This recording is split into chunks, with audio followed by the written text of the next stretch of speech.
Good morning, everyone.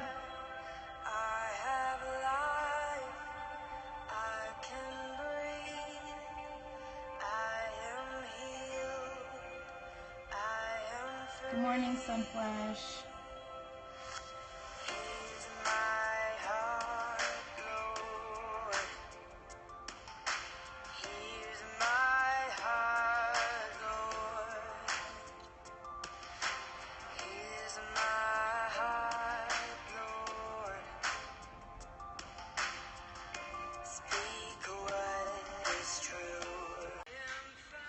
All right, good morning, good morning.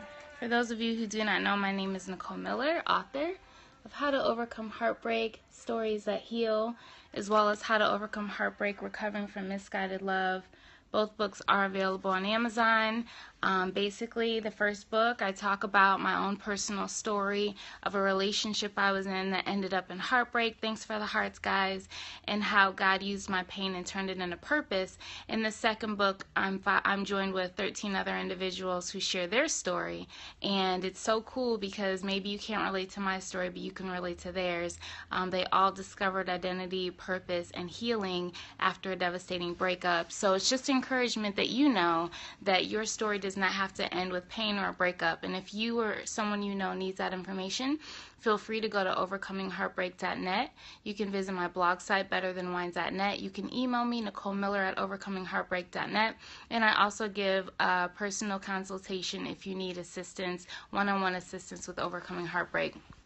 So this morning, I just wanted to give you guys 3 tips or 3 ways to know that you're called to entrepreneurship. Because I am an author, that makes me a small business owner. That's what it says on my taxes. And I also feel like I'm called to own other businesses. So I just wanted to give you guys some tips on what I see in myself of how I'm becoming an entrepreneur. If you need a one-on-one consultation of Overcoming Heartbreak, please email me, Nicole Miller at overcomingheartbreak.net. So the first tip is basically, this is a dead giveaway for me in my day-to-day business, is if you struggle with leadership or authority, specifically in the workplace. Now, I've had several different jobs, several different occupations.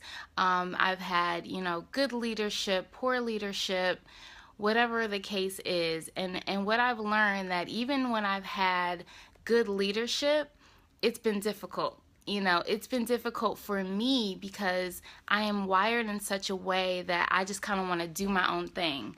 Like, I'm very autonomous. Like, I'm all about self-management. I'm very good at time management and putting things in a list and checking off my checklist and getting things done. That's what I do. I'm really gifted with that. So if I have someone over me, especially if they're a micromanager, and I have them over me and they're nitpicking and they want things done their way, or I feel like they're checking on my progress, for me it's annoying because it just feels like you're hindering my flow.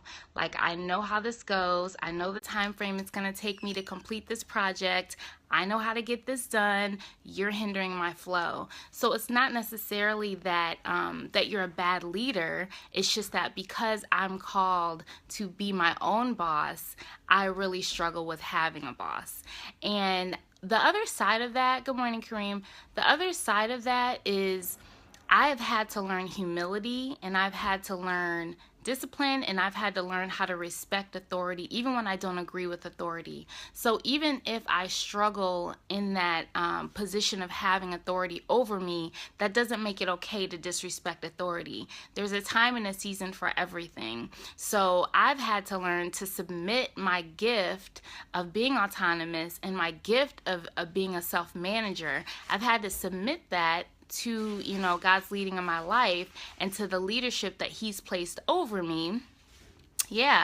To the leadership that He's placed over me so that I can continue growing and developing in weaker areas. Because one of the benefits that I'm learning of having a good leader over you or a good boss is that they will groom you and they will train you in areas that you yourself are weak in and that you don't see. You don't even know that you need development, you need training. I'm trying to see if this lighting is in the way. I don't know.